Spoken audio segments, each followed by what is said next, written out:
Hey guys, Jack here. Thanks for watching The Great Gallivanting and welcome to my reflection video on the Wayfarer expedition. I finished my time through Turkey and now I'm going to do just like I did at the end of the Camino de Santiago. I'm going to reflect on my journey and I'm going to take a slightly different approach. For that one I did good, bad, ugly, personal. For this one I'm going to focus on three kind of categories. I'm going to focus on traveling Turkey.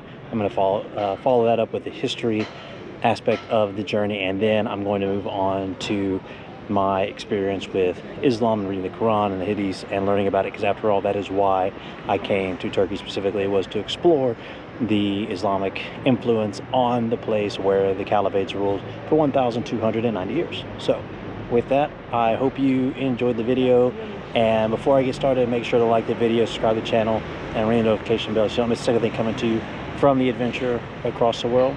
And with that, let's get to it. So first up is going to be just traveling the country. Traveling Turkey is an experience all on its own. It's a very big country, which is my first point. You know, it's taken me a little over a month to go from Mardin to Edirne, which I pronounced as Erdine in the very first video, but it's Edirne. And I flew. I mean, I moved very, very fast. I spent enough time in each city, I think, but the pace of seeing the cities was really really fast. Let's see, I got my notes here. 1, 2, 3, 4, 5, 6, 7, 8, 9, 10, 11, 12, 13 cities in that month. Only one or two I would have spent another day in to get the full experience.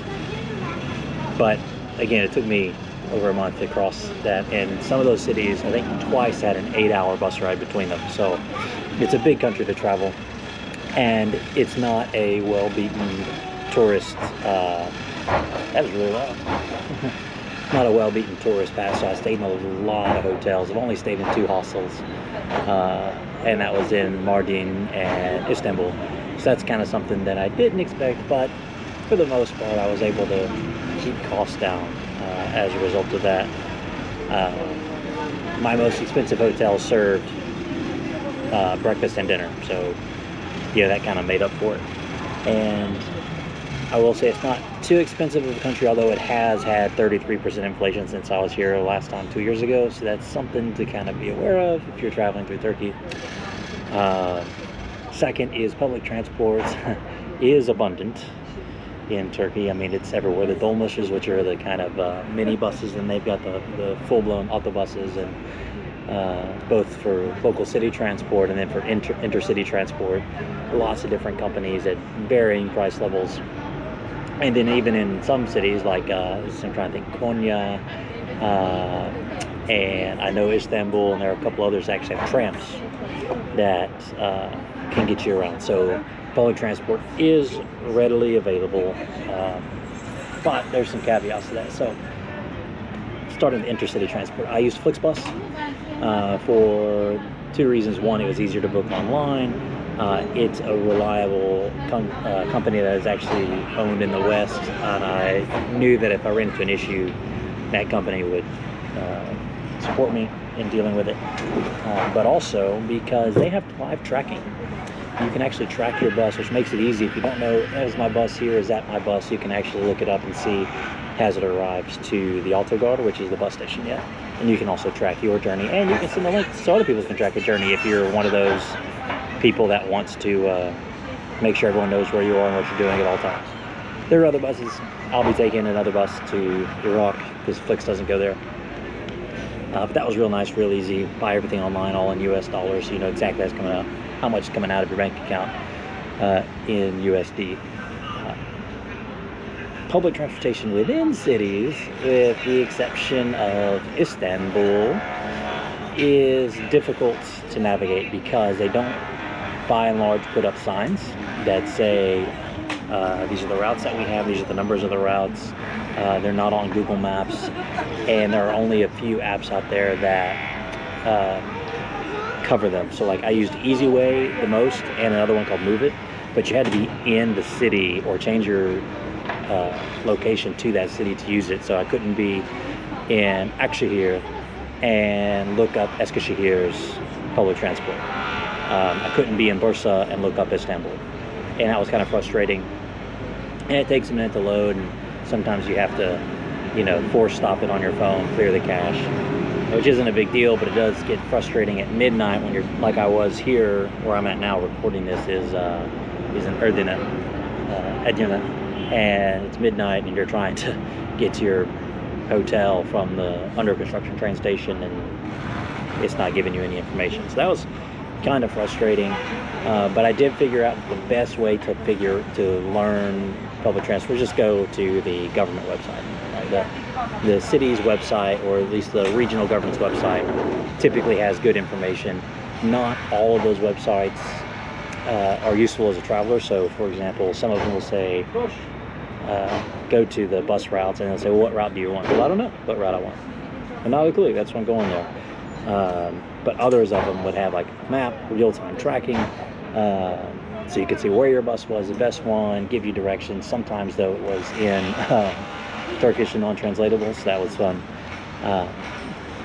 But knowing what I know now, I would use a combination of EasyWay, another app, Move It if EasyWay didn't work, and rely heavily on the government website to get around. It probably would have saved me hundreds, if not thousands, of Turkish lira in taxi fees that I paid at the beginning of this trip and kind of throughout, and also some shoe leather, like here in Edirne. But so that's the public transport side, and then the kind of third thing I'm just going to cover is understanding the police situation here. So this is not a criticism necessarily of the Turkish government or of the policing system here. It's just an observation as a traveler, as a Westerner. You need to understand that this is a quasi-police state. The police are numerous. They are everywhere. There's different branches: national police, local police, tourism police. Then there's the Jandarmeri, or the Jandarma in Turkish, but Gendarmerie. And then, of course, there's the military aspect of it as well.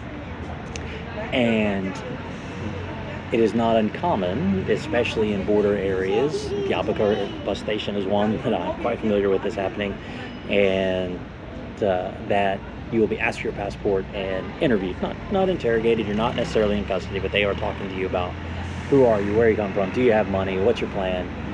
And in some places, like there'll be a Wayfarer extra on this at some point. In Izmir, they checked my passport, made sure I came in legally and I had a visa, and I was also good to go.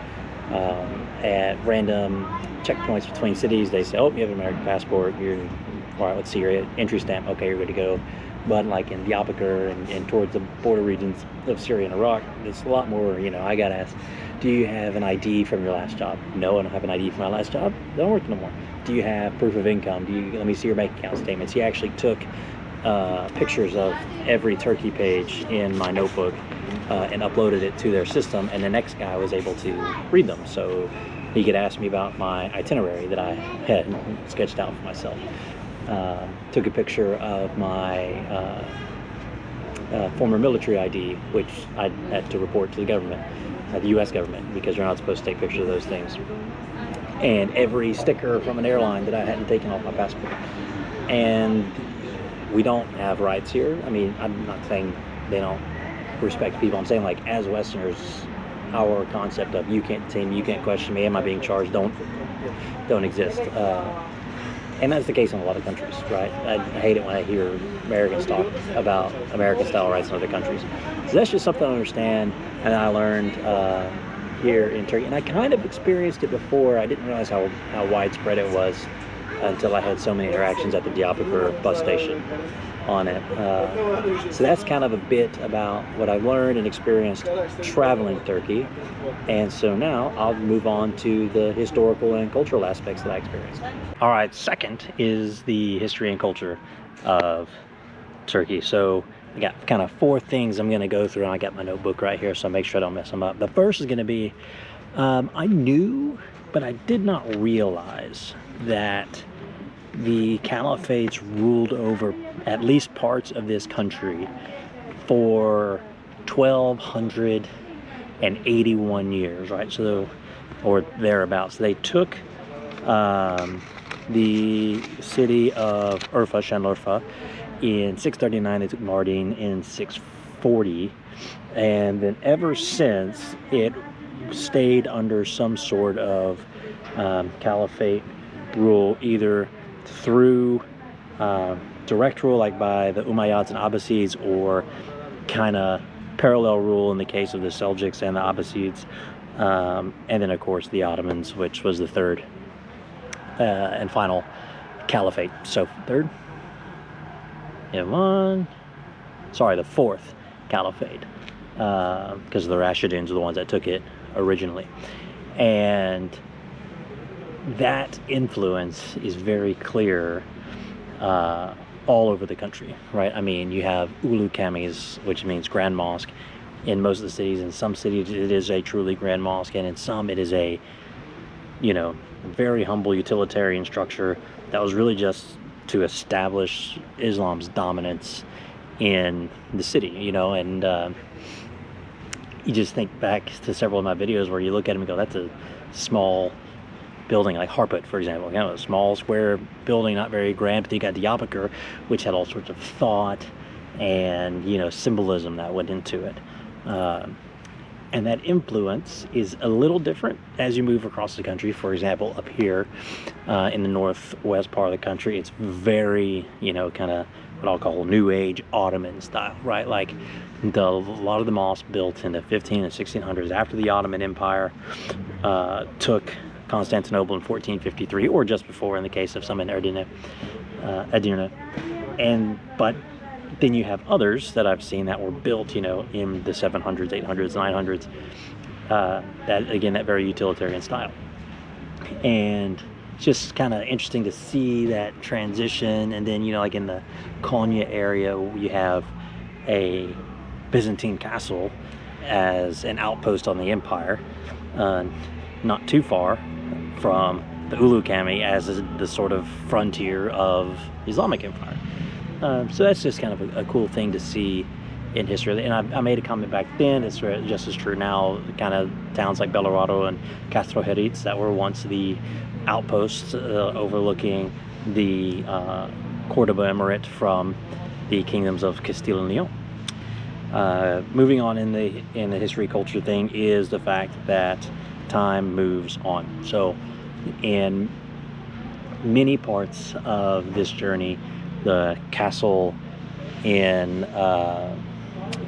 I can't remember the town off the top of my head, but it's just a park now. The castle is gone. The Jewish quarter in Mardin is pretty much non-existent now.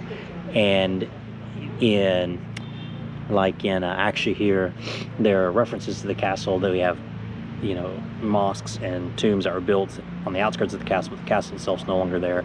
And that's just because the necessity of time moved on.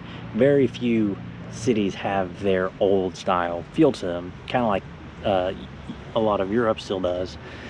Some of the old cities, like in Mardin and Şanlıurfa and Diyarbakir, do, but Eskişehir, Akşehir, Konya, and Kayseri to a lesser extent, they just kind of moved on. And that's just the nature of humans across the world. It's the same in Egypt, where the Kamombo temple was cut clean to go build the mill. I've talked about that in a couple of videos. It was the case in Auschwitz for Auschwitz, where they destroyed the barracks for the Holocaust victims because they needed to rebuild the town. And even though time marches on, there is still an effort now, and has been over the past several centuries, to preserve certain areas and things. For example, the big mosque in Edirne, I'll get that right one of these days, in Edirne, is undergoing renovation and restoration right now. The citadel or fortress in Urfa is being more or less reconstructed because it's been destroyed over the years, and they're cutting new stone into it. And it's interesting because we like to think that we'll leave a mark forever, and in some ways people and empires do, but in other ways you left a mark while you're here. You left a mark while the people that experienced it remembered, by the people they told their stories to remembered, by those people who heard stories about their grandparents remembered. But then just time marches on and you get left behind, and if your beliefs didn't win out, you just get relegated to the dustbin of history. The Jewish quarter in Mardin is a great example. Any Islamic influence on the Iberian Peninsula is a great example too. And that was part of the Islamic Empire, was the Iberian Peninsula. Now you won't find any remnants outside of maybe the Mudéjar style, you could argue, is a holdover.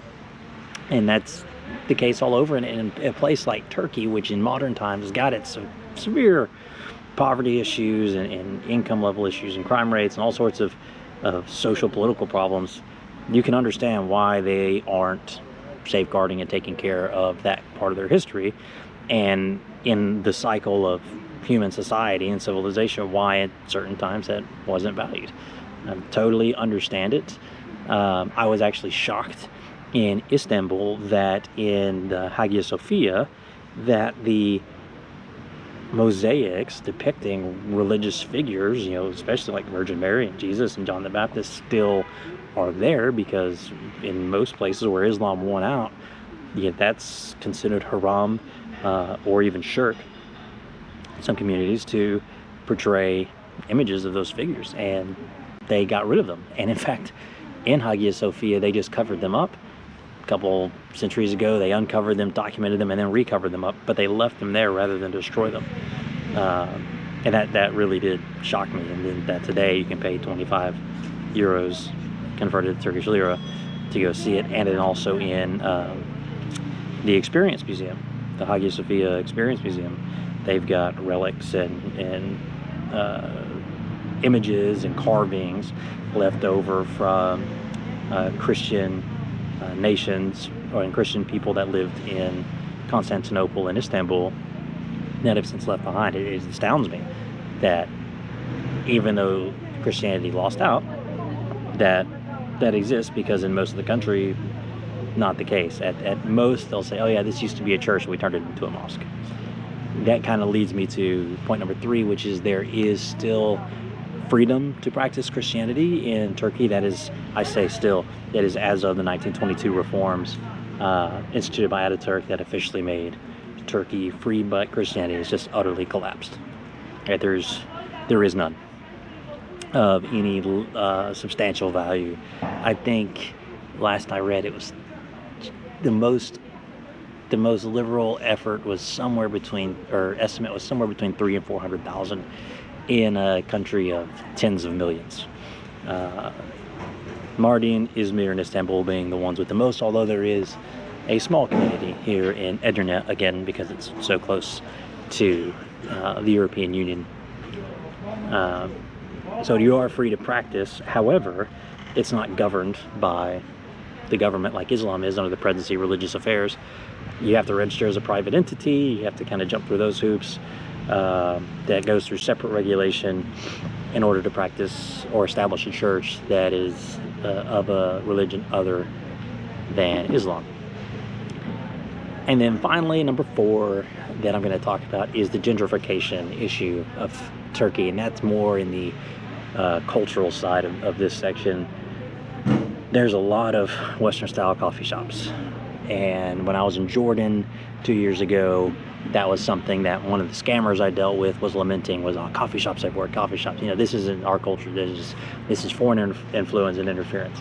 And I kind of agree. You know, I don't like Turkish coffee, so I enjoy getting an espresso. But you know what, Dibek coffee is pretty good. There are other options that are traditional Turkish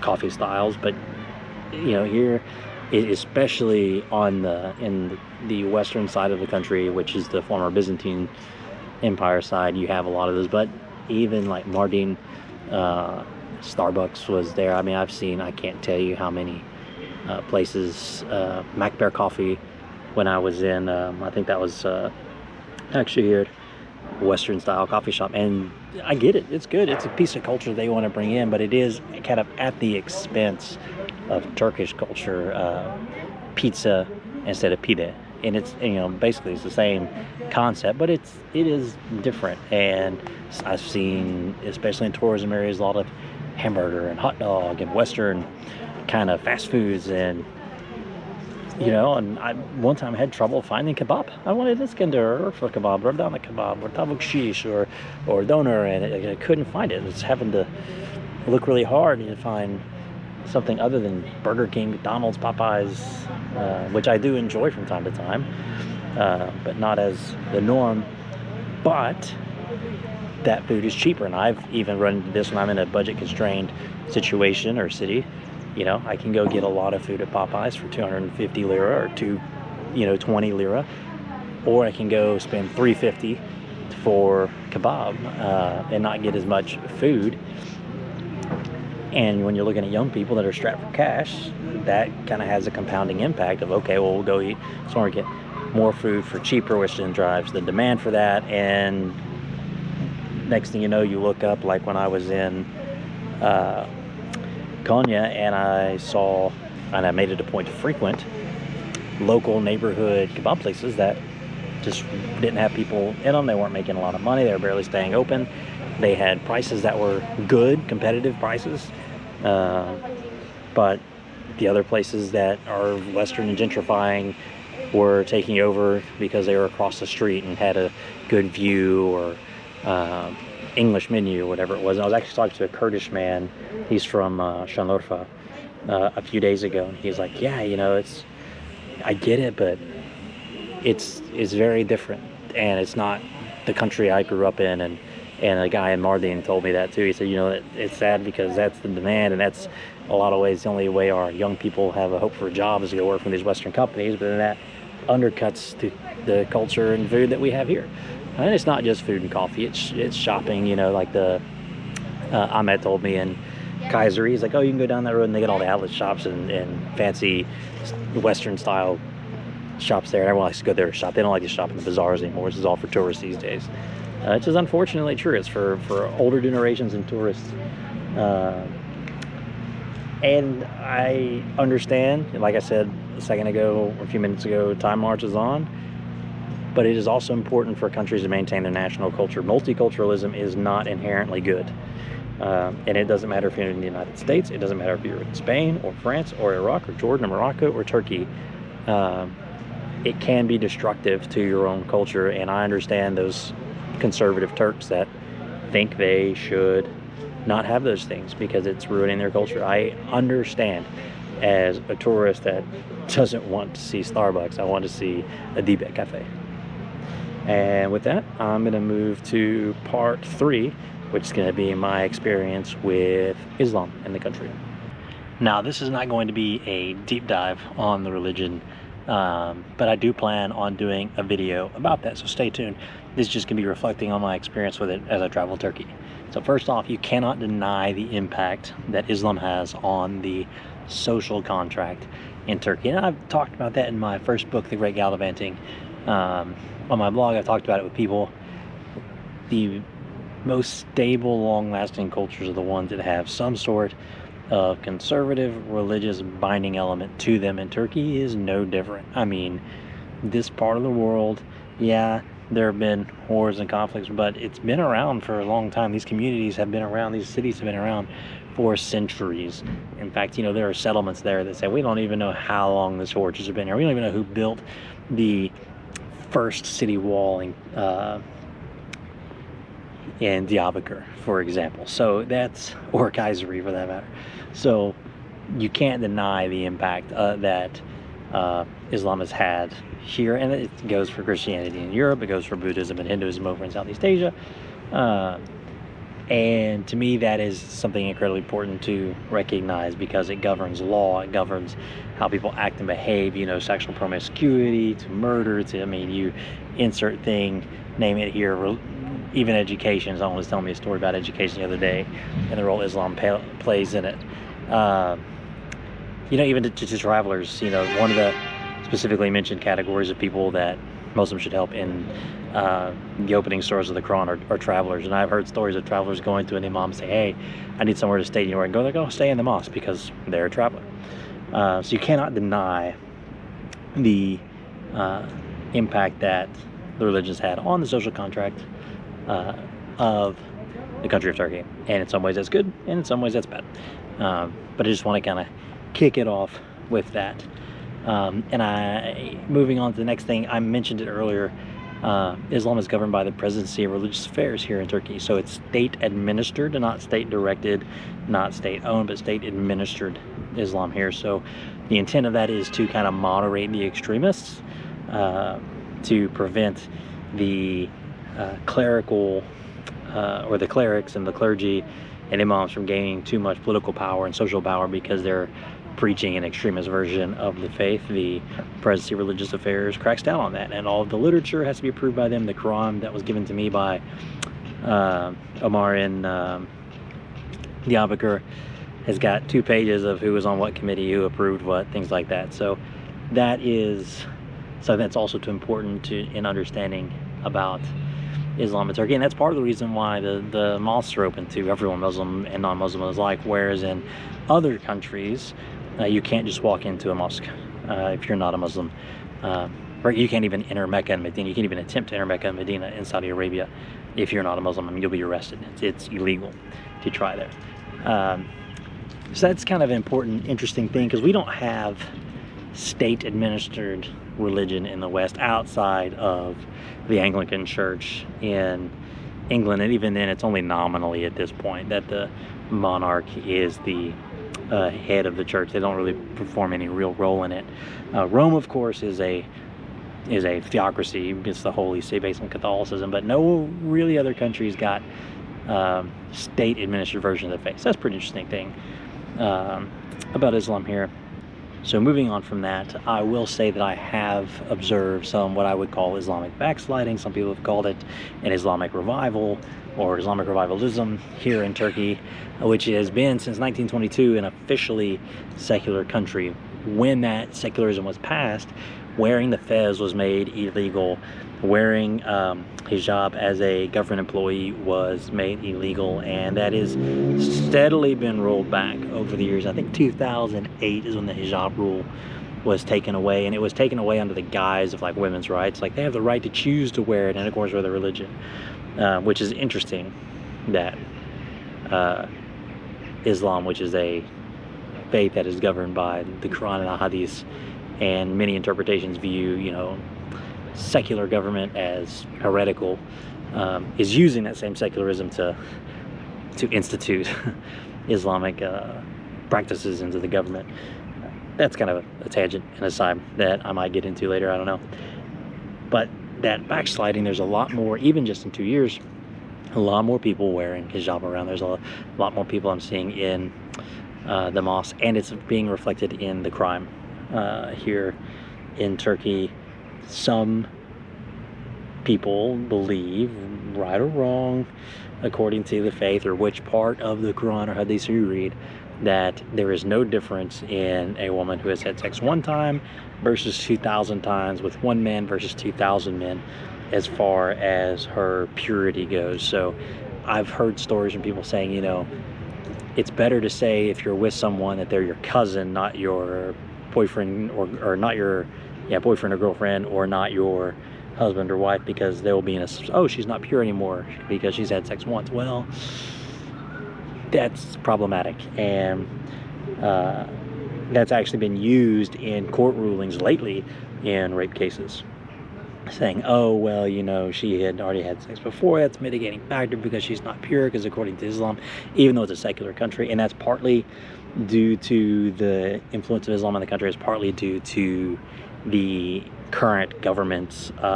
view of conservatism and religious influence in the state and the necessity of it. And I've heard lots of complaints behind closed doors from people who call themselves social democrats about the current government's views. Let's say the current president's views on the role of Islam in the state, which are directly opposed to Ataturk's vision for the country after the Caliphate's collapsed after 1290 years. But that's just the nature of it. It's been seen in the Christian nations too, the Christian backsliding, although I would say that generally speaking, the backsliding in Christian countries is not as oppressive as it is in Islam. That's a good way to put it, lightly, as I'm out here in public in Turkey talking about this.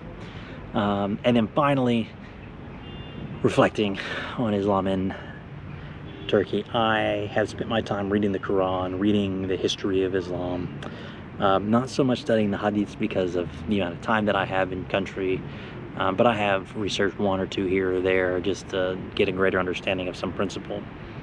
And I find it to be a wholly untenable belief system, not because I'm a Christian and it's heretical or anything like that, but because on its own merits it collapses.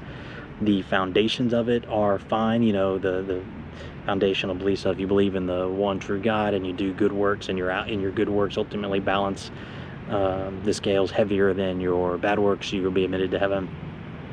There's lots of good stuff in the Quran about how to treat orphans and widows and managing inheritance, and like I mentioned, you know, how to handle travelers and stuff like that. There's a lot of good things. So if you read it, go, just to be a good person, I should do this. There's even some rights given to women in divorce that are not explicitly given in other faiths. But once you get beyond that, once you get beyond the idea of, oh, this is how to be a good person, it collapses in on itself. So first off, its logic and reasoning is flawed. And I'll give an example. In Surah 5 of the Quran, Allah asks Muhammad, you know, why are they bringing you their disputes? You know, they have the Torah, tell them to bring you the Torah and read it. The problem that you have is the claim in Islam is that the Torah has been corrupted, right? That's why we have the final revelation that makes certain corrections along the way, like turns a story about Gideon into a story about Saul as an example. And the reasoning there falls apart because you say, okay, either the Torah that they had at the time was, you know, the unaltered revelation of God, and that's why he told Muhammad to use it, or he was told to use a flawed version of the Torah because that's what they had in the 6th century, which by default makes it divine because it was commanded to be used by Allah, which then, you know, means that it's either a corrected or unaltered version, and you know, that kind of circular reason just spirals onto itself. Another one is that the Quran is the only unaltered version or unaltered revelation left, that the Gospel and the Torah have both been corrupted, and the Psalms have been corrupted over time. But the problem is, in the 600s, there were no vowels in Arabic. So any Quran today that's got vowels in it has actually been altered. All right, so you just kind of have that logic that collapses on itself. And I'm not going to get into all of my reasons here in this video and my discussions on that. But another one is just historical denialism. The Quran explicitly denies and says that the crucifixion of Jesus didn't happen. Look, you don't have to believe the Bible, but extra biblical evidence says the crucifixion happened. There was a guy named Jesus who preached in the 000s, and he was nailed to a cross and killed by the Jews under Roman rule. That happened. Extra biblical evidence. Whether or not you believe in the religiosity of it or not is a separate issue. The Quran says that didn't happen. So you have to believe in the Quran, you have to deny historically verifiable facts. And that is severely problematic for any religious book. And it is a test that the Bible withstands, and it's one that the Quran does not. So I find it extremely problematic as a belief system. I did walk into it with open eyes. I like to meet other religions where they are. I don't like to walk in and judge them by my own. So, okay, I'm willing to accept the concept of abrogation, which is where we replace earlier verses with later ones, and that's how we can change stories like that. They said it was Gideon in the Torah, but really it was Saul. I can accept the concept of Muhammad as the next prophet because, you know, Jesus is the same way to Judaism. They don't view him as the Messiah, but they view him as potentially a prophet, depending on who you talk to. Some of them say he was just a guy walking around teaching. I can accept a lot of things, but then when we get to the point of criticism and it collapses in on itself on its own reasoning, that's when I go, look, I met you more than halfway and you failed. So I will not be converting. I didn't intend to, but after reading it, and after getting a headache of reading it and going down the death spiral of scholarly discourse and reasoning, I just cannot endorse or recommend it to anybody. It's just very, very, very flawed. So that's it for my reflection on Turkey and traveling this beautiful, historically rich country. I hope you enjoyed the video. I do apologize if I was talking low at any point, being outside of my hotel room, which has terrible acoustics, to be able to record some of these videos. But if you enjoyed the reflection, if you want to talk more, make sure you like the video, subscribe to the channel, ring the notification bell so you don't miss a single thing coming to you from the adventure across the world. Drop comments if you disagree with me, or if you want to shoot me an email. I'm willing to discuss. I don't like to debate religious and political things over text and stuff, but totally willing to meet you and discuss with you any issues or problems or heartburn you had, as long as it's a good faith discussion. And be sure to check out my social medias, of course, at JRT Voyage on Instagram, Threads, and Snapchat, and the Facebook page, Jack Rogers Author, and jackrogersauthor.com, so you don't miss any posts, blogs, vlogs, you know, updates or invitations to join me on the crazy ride across the world. With that, I'll see you guys on the road in the next country.